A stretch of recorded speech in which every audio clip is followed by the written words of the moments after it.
صلی اللہ علیہ وسلم نے فرمایا جمعے کا دن قیامت کی نشانی ہے. قیامت کا دن جس دن قائم ہوگا جمعہ ہی ہوگا. آج جمعہ تفریح کا دن ہے، آج جمعہ جوے کا دن ہے، آج جمعہ شراب پینے کا دن ہے، آج جمعہ کھیل تماشا بے حیائی بدماشی کا دن لوگوں نے بنا لیا. ایک ہمارا ماحول ہے، آپ ذرا توجہ فرمائیں. جمعے کے دن فلموں میں رش ہے، جمعے کے دن سینما کے ٹکٹ کا رش ہے، جمعے کے دن VCR بہت زیادہ چلتے ہیں، جمعے کے دن ٹیلی ویژن پہ بڑا رش ہوتا ہے، جمعے کے دن بدماشی ہے، جوا ہے، بے حیائی، زیادہ سے زیادہ بے حیائی جمعے کے دن ہوتی ہے.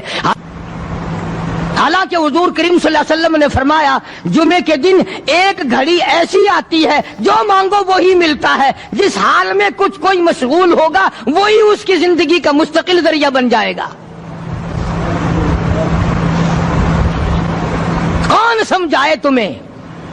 کس کے اندر طاقت اور جرت ہے کہ قوم کے دھارا پھیر سکے اور قوم کے رخ کو پھیر سکے؟ کون پھیر سکتا ہے؟ اس لیے قرآن کریم نے بار بار للکارا اور فرمایا افلم یہد لہم کم اہلکنا قبلہم من القرون.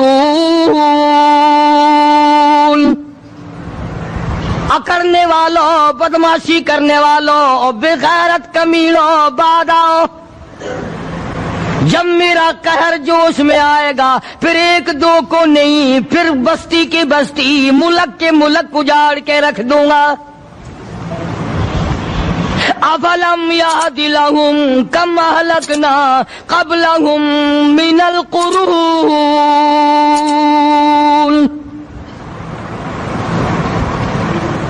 میں نے قرن کے قرن اجاڑ دیے، میں نے روئے زمین کے مالک اجاڑ دیے، میں نے ملکوں کے بادشاہ اجاڑ دیے، میں نے وزیر اعظم اجاڑ دیے، میں نے گورنروں سے بھیک کے ٹکڑے منگوا دیے. میں وہ خدا ہوں وَتُعِزُّ مَن تَشَاءُ وَتُذِلُّ مَن تَشَاءُ بِيَدِكَ الْخَيْرُ إِنَّكَ عَلَى كُلِّ شَيْءٍ قَدِيرٌ. سارا نظام میرے ہاتھ میں ہے. تبارک الذی بیدہ الملک. برکتیں میرے پاس ہے، رحمت میرے پاس ہے، خیر میرے پاس ہے، بھلائی میرے پاس ہے، سلامتی کے خزانے میرے پاس ہے، امن کے خزانے میرے پاس ہے. وہو علی بیدہ الملک. ملک میں راج میرا. وہو علی کل شیء قدیر. ذرے ذرے پہ قبضہ میرا، پتے پتے پہ قبضہ میرا، پہاڑ کے ایک ایک کنکر پہ قبضہ میرا، سمندر کے قطرے قطرے پہ قبضہ میرا. تو ہوتا کون ہے اکڑ کرنے والا؟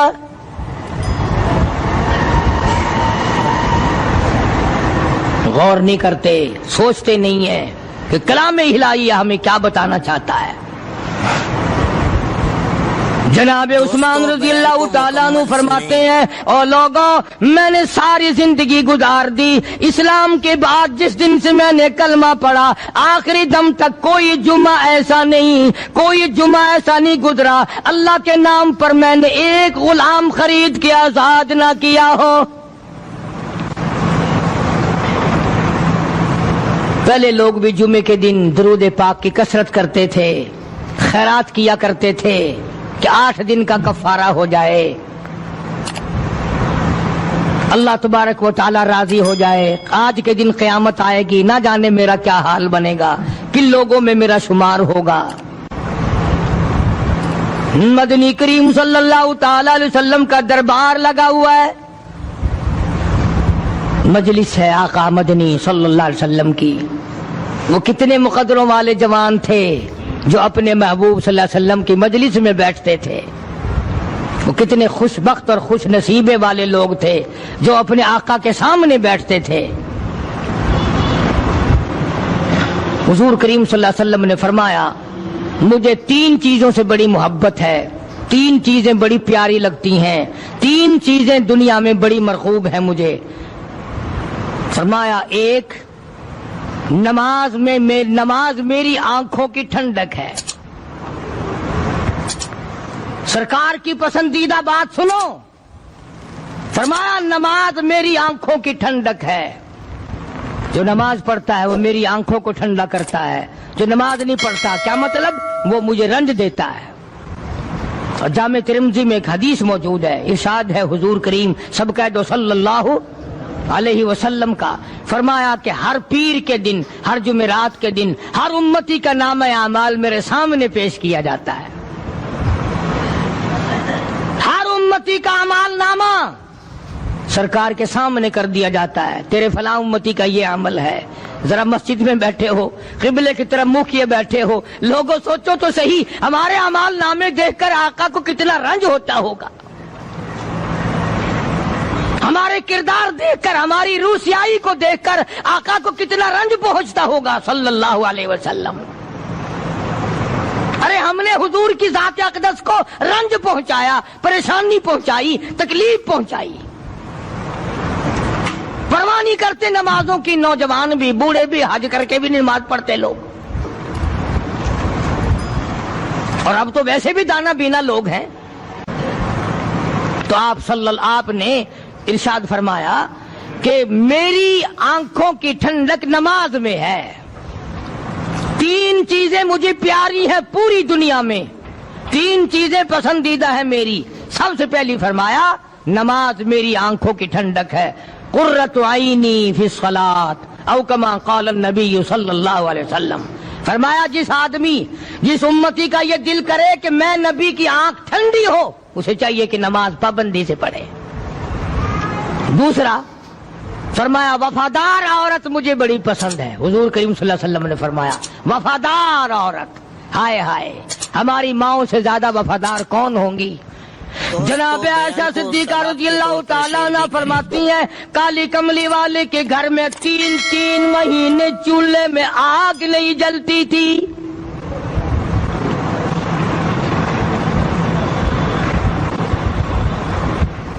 دوسروں کے واسطے ہے سیم و زر و گوہر، اور اپنا یہ حال ہے کہ چولہا ہے بجھا ہوا۔ جناب عائشہ صدیقہ رضی اللہ تعالیٰ عنہ فرماتی ہیں ہمیں 24 گھنٹے میں ایک پانی کا پیالہ اور ایک کھجور کا دانہ ملا کرتا تھا۔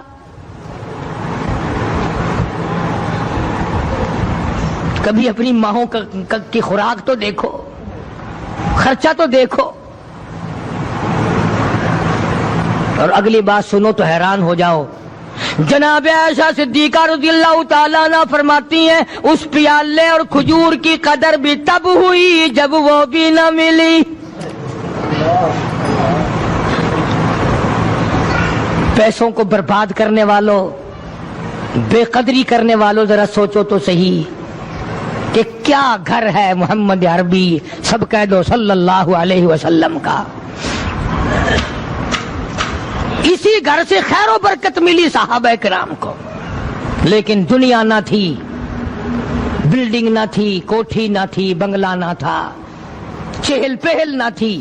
اچھا ایک بات اور آج یاد کر کے لے جاؤ، یہ تو مجبوری ہوئی نا، یہ تو ایک مجبوری ہوئی، پریشانی ہوئی، محتاجی ہوئی کہ پانی کا ایک پیالہ اور ایک کھجور کا دانہ ملتا تھا۔ اور اگلی بات سنو تو حیران ہو جاؤ، مجبوری اور چیز ہے، اختیار سے کرنا اور چیز ہے۔ جناب فاروق اعظم رضی اللہ تعالیٰ عنہ کی حکومت ہے، عائشہ صدیقہ رضی اللہ تعالیٰ عنہ کا سال کا خرچہ 12,000 روپیہ بوری میں بھر کر حضرت عمر نے حضرت عائشہ کے گھر پہنچا دیا، لو تمہارا یہ سال کا خرچہ آ گیا۔ سال کا خرچہ حضرت عمر رضی اللہ تعالیٰ عنہ نے جناب عائشہ صدیقہ رضی اللہ تعالیٰ عنہ کے پاس بھیجا۔ اتنا بڑا بورا بھر کر آیا۔ اللہ غنی، بجائے خوش ہونے کے، بجائے مچلنے کے، بجائے فخر کرنے کے، اپنی خادمہ سے فرمانے لگی، حضرت عائشہ خادمہ سے فرمانے لگی میں نے تو اپنے محبوب صلی اللہ علیہ وسلم کے پیٹ پہ پتھر دیکھے میں نے تو کالی کملی والے کو فاقے کرتے دیکھا. خادمہ سے فرمانے لگی اس بوری کے اور میرے درمیان میں کپڑا لٹکا دے, میری آنکھ دیکھنا گوارا نہیں کرتی, میری آنکھ دیکھنا بھی گوارا نہیں کرتی. اس نے کپڑا لٹکا دیا. اس کے بعد خادمہ سے فرمانے لگی مدینے میں اعلان کراؤ جس کو خیرات چاہیے وہ عائشہ کے دروازے سے آ کے لے جائے رضی اللہ تعالیٰ عنہا. سارے مدینے میں اعلان ہوگا خیرات لینے والے آ جاؤ. شیئر ضرور کریں. ایک اور بات تھی اس وقت میں, ضرورت مند جاتا تھا, یہ نہیں کہ ٹیبک میں ہزاروں روپیہ پڑا ہوا پھر بھی مانگ کے کھانا ہے, جیب میں ہزاروں روپیہ پھر بھی مانگنا ہے, پلے سے نہیں کھانا.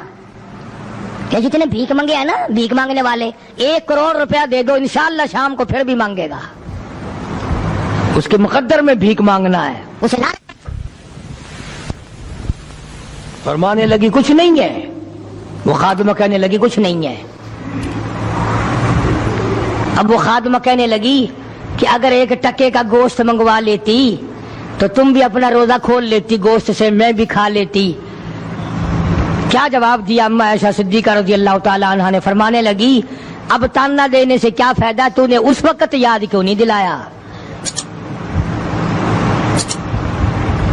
اس لیے میں نے یہ واقعہ سنا دیا کہ پہلی بار سن کر کے تو آپ لوگوں کے دل میں بھی یہ بات آئی ہے نا کہ جی مجبوری ہے, چوری تو وہ کرنے سے رہی بیچاری. پریشانی جو ہوئی, غربت جو ہوئی, تنگی جو ہوئی, چلو پانی کا پیالے پہ گزر کیا. اور نہیں, یہ حضرات اختیاری بھی فاقہ کرتے تھے. اب 12,000 آیا اور افطار کرنے کے لیے چھچوا رہے, کھجور بھی نہیں. اور ہم تو خدا جانے کب کب تک کا انتظام سوچتے ہیں, پوتے پوتیوں تک کا انتظام جب تک نہ کر لیں اور اولاد در اولاد تک کا انتظام نہ کر دیں اس وقت تک ہماری تسلی تو ہوتی نہیں.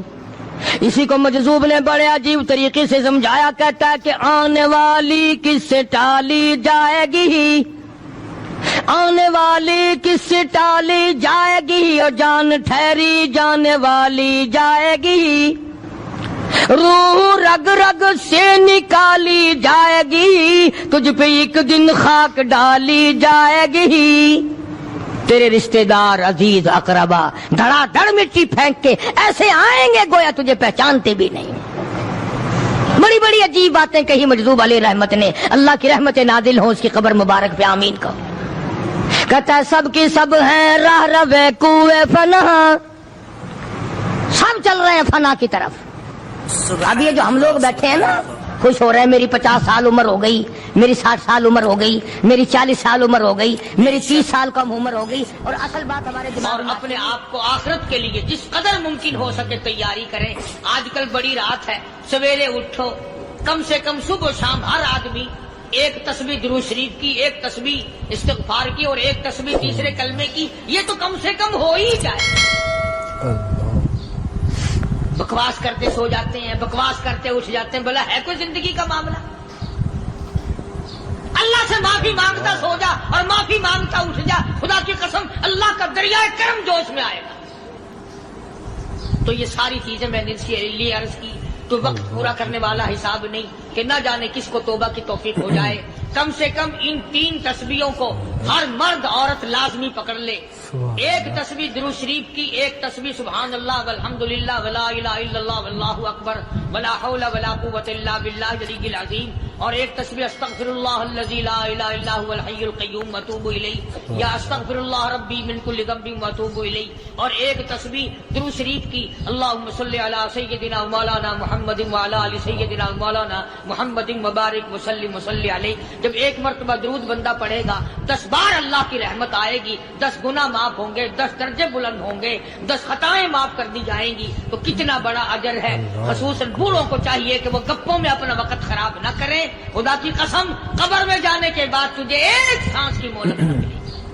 پر مجھے اس بات کا افسوس ہے کہ آپ لوگ پورا مضمون سننے کی کوشش نہیں کرتے, بلکہ بعض لوگ بالکل اخیر میں سر سے, ایک ہے جمعے کی فضیلت حاصل کرنا, ایک ہے جمعہ پڑھنا, ایک ہے سیرو لہاونا. اس میں بڑا فرق ہے. 1 ہے سر سے اتارنا, 1 ہے جمعہ پڑھنا, 1 ہے سیرو لہاونا. اس میں بڑا فرق ہے. 1 ہے سر سے اتارنا, 1 ہے جمعہ پڑھنا, 1 ہے سیرو لہاونا. 1 ہے سر سے اتارنا, 1 ہے جمعہ پڑھنا, 1 ہے سیرو لہاونا. اس میں بڑا فرق ہے. اور ایک ہے اس کی فضیلت کا حاصل کرنا. حدیث پاک میں آتا ہے کہ جمعے کے دن فرشتے دروازے پہ کھڑے ہو کر کے حاضری لگاتے ہیں. ہاں، اللہ صاحب مل کی ٹیکسٹائل مل کی حاضری کا تو پتا ہے، مسجد کی حاضری کا کوئی پتا نہیں. اگر دیر ہو جائے تو وہ گیٹ کیپر واپسی کر سکتا ہے. اگر دیر میں آیا تو یہ فرشتہ نہیں کہتا، وہ لانتی ہوا پیچھے سے. بہت مدت کی بات ہے، علامہ یوسف بن نور رحمۃ اللہ علیہ زندہ تھے. میں کراچی تھا تو حضرت نے مجھے فرمایا کہ جمعہ ہمارے یہاں پڑھا دو. اب کے بیوی والی میں جمعہ پڑھاتا تھا ان دنوں میں. تو میں جب گیا تو ہم ایک چھوٹے سے دروازے سے داخل ہونے لگے. ایک پٹھان کہنے لگا پرلے دروازے سے چلو، میں بھی ادھر سے جاتا ہوں. میں نے کہا کیوں؟ کہنے لگا فرشتہ ادھر رجسٹر لیے کھڑا ہے، تم ادھر سے گھس جاؤ گے تمہارا حاضری نہیں لگے گا. وہ کہنے لگا فرشتہ بڑے گیٹ پہ کھڑا ہے، ادھر چلو. تو کم سے کم اس پٹھان کا تو یہ عقیدہ ہے کہ فرشتہ کھڑا ہے، اور تمہارا خیال یہ ہے کہ جمعے کے دن نہ فرشتہ ہے نہ خدا ہے، کوئی بھی نہیں ہے. اس لیے سیرت النبی صلی اللہ علیہ وسلم کا عنوان شروع ہوگا. وقتی آؤ، پورا مضمون سنو تاکہ لطف آئے، دل و دماغ بنے. اور عقیدہ میں نے تمہیں بتا دیا، لا الہ الا اللہ، خدا کے سوا الہ کوئی نہیں، مشکل کشا کوئی نہیں، پیدا کرنے والا کوئی نہیں، فصل میں، دکان میں، کارخانے میں اس کے سوا برکت دینے والا کوئی نہیں. اور یہ بات بتائی کس نے؟ محمد الرسول اللہ صلی اللہ علیہ وسلم.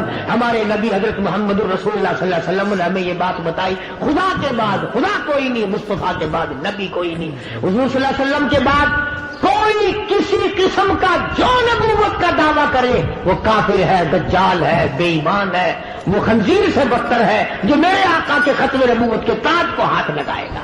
فرمایا لہم قلوب لا یفقہون بہا. اللہ پاک جل شانہ فرماتے ہیں جس کا دل قرآن کریم سمجھنے کا عادی نہیں. لہم قلوب لا یفقہون بہا، جس کا دل قرآن سمجھنے کے لیے تیار نہیں. وَلَهُمْ أَعْيُنٌ لَا يُبْصِرُونَ بِهَا، جس کا کان اللہ کا قرآن سننے کے لیے تیار نہیں. ام لہم آذان لا یسمعون بہا، ام لہم آذان یسمعون بہا، جس کا کان خدا کا قرآن سننے کو تیار نہیں.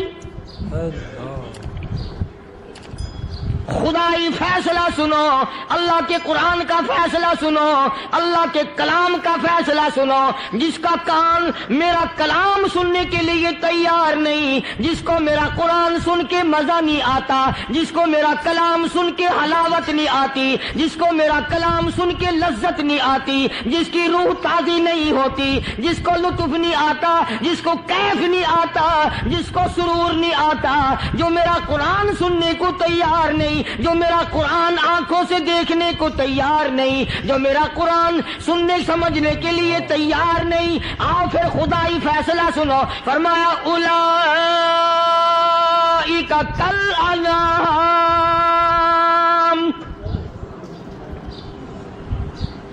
میرا فیصلہ نہیں، کسی پارٹی کا فیصلہ نہیں، کسی فرقے کا نہیں، کسی طبقے کا نہیں، کسی جماعت کا نہیں. فرمایا اولئک الانعام. پیدا کرنے والا مالک و خالق کہتا ہے مجھے اپنی کبریائی کی قسم یہ سارے جانور ہیں.